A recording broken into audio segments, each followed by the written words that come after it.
Daily toothbrushing is a basic requirement for lifelong healthy teeth. If you want your child to get used to the daily routine in a natural way, start brushing teeth together with your baby as soon as the first tooth appears. Usually the lower incisor is pushed through around the 6th month of life before the remaining 20 milk teeth are added bit by bit.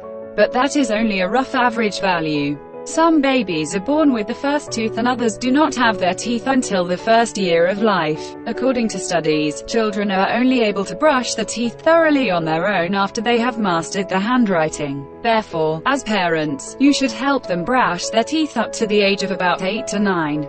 This may seem like a long time to you, but it is definitely worth it, because oral hygiene from the very beginning lays an important foundation for your child's own body hygiene, even in adulthood.